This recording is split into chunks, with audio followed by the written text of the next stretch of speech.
கர்த்தரும் இரட்சகருமாகிய இயேசு கிறிஸ்துவின் நாமத்தினாலே அன்பின் வாழ்த்துக்கள். வேதாகம பகுதியில் நாம் இன்று காணப்போவது யோகபேத்.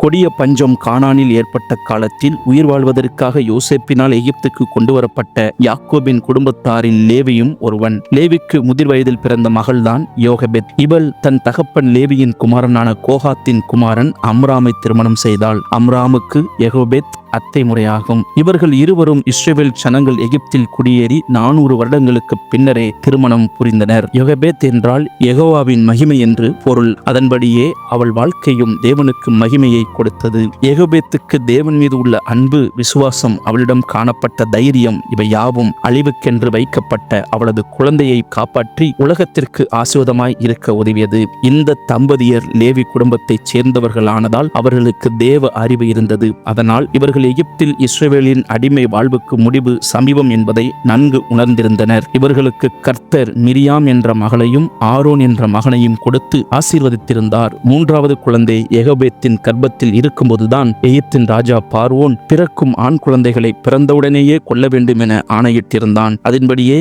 எபிரேய ஆண் பிள்ளைகள் கொல்லப்பட்டு கொண்டே இருந்தனர். யெகோபேத்தும் அம்ராமும் ஆண் பிள்ளைகள் கொல்லப்பட்டால் எபிரேய வம்சம் அழிந்து போகும் என்றும் மீட்பின் காலம் சமீபிக்கும் போது சத்ருவுக்கு அதை தடுக்க தன்னாலான பல முயற்சிகளை செய்வான் என்றும் உணர்ந்திருந்தனர். 3வது குழந்தை ஆண் குழந்தையாக பிறந்தபோது பார்வோனின் ஆணைக்கல்ல பரமனின் ஆணைக்கு கீழ்ப்படிந்தனர். சிப்பிரால், பூவால் என்ற மருத்துவச்சிகளின் துணிவும் இவர்களை உற்சாகப்படுத்தி இருக்கலாம். தேவன் மீது அவர்கள் வைத்த விசுவாசம் அவர்களின் பயத்தை புறம்பே தள்ளியது. தங்கள் உயிரையும் குடும்பத்தாரையும் கூட பணயம் வைத்து துணிவு கொண்டனர். குழந்தையை குறித்த தேவ திட்டத்தை நிறைவேற்ற தேவனோடு ஒத்துழைத்தார்கள். மோசே பிறந்தபோது 3 மாதம் ஒளித்து வைத்து பாதுகாத்தனர். அதன் பின் தேவ வழி நடத்துதலின்படி யெகோபேத் ஒரு நாணல் பெட்டியை செய்து அதற்கு பிசினும் கீழும் பூசி பிள்ளையை அதில் கிடத்தி முதலைகள் நிறைந்த பறந்து விரிந்த நைல் நதியில் ஒரு குறிப்பிட்ட இடத்தில் நதியோரமாய் வைத்தாள். ஒருவேளை யெகோபேத் எகிப்தின் இளவரசி அந்த இடத்தில்தான் குளிக்க வருவாள் என அறிந்திருக்கலாம். அல்லது அவள் ஜெபித்து அவள் மனதில் தோன்றிய இடமாக கூட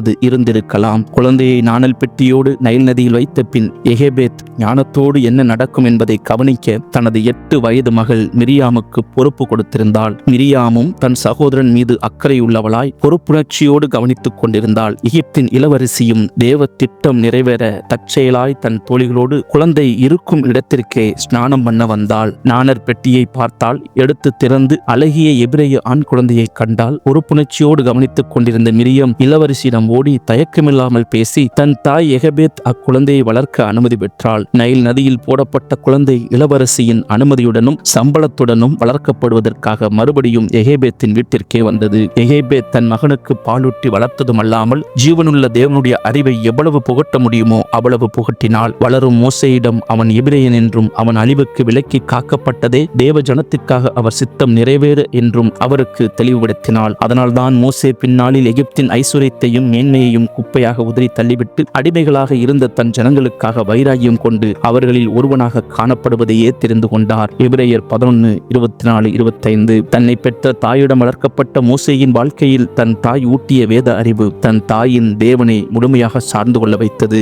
யெகோபேத் துன்பங்கள் மத்தியில் தைரியமாய் அமைதியாய் காரியங்களை நடப்பித்தாள். ஆண்டவரின் சித்தத்திற்கு ஏற்றபடி காரியங்களை தாழ்மையுடன் செயல்படுத்தினாள். அவளிடம் காணப்பட்ட இந்த பண்புகள் மோசேயின் வாழ்க்கையில் பிரதிபலித்தன.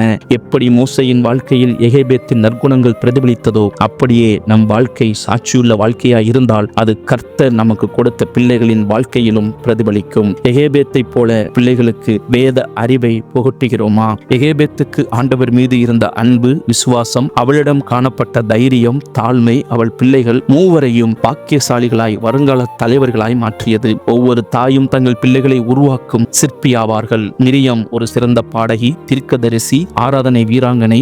தேவன் கொடுத்த வெற்றிக்கு நன்றி நிறைந்த உள்ளத்தோடு பாடகர்களின் தலைவியாக இருந்து பெண்களை வழிநடத்தினாள். ஆரோன் இஸ்ரவேலின் முதல் பிரதான ஆசாரியன். ஆசாரியர்களை உருவாக்கும் தலைவனாகவும் இருந்தார். மோசே இஸ்ரவேல் ஜனங்களை எகிப்தின் அடிமைத்தனத்தில் இருந்து மீட்டெடுத்து கானானுக்கு வழிநடத்திய நல்ல தலைவன். சீனாய் மலையில் ஆண்டவருடைய வார்த்தையாகிய 10 கட்டளைகளை தேவனுடைய சமூகத்தில் இருந்து வாங்கியவர். பாவ அடிமைத்தனத்தில் மூழ்கி கிடக்கும் மக்களை மீட்டெடுத்து பரம கானானை அடையும் வழியை போதிக்கும் பிள்ளைக்காக நம் பிள்ளைகள் இருக்கலாமே. நமக்கு கொடுக்கப்பட்ட பிள்ளைகளை விசுவாசமுள்ள தாயாக தந்தையாக இருந்து வழிநடத்த ஆண்டவர் நம் அனைவருக்கும் உதவி செய்வாராக. கர்த்தராகிய இயேசு கிறிஸ்து தாமே உங்களை ஆசீர்வதிப்பாராக. கர்த்தர் நாமம் மகிமைப்படுவதாக. ஆமேன்.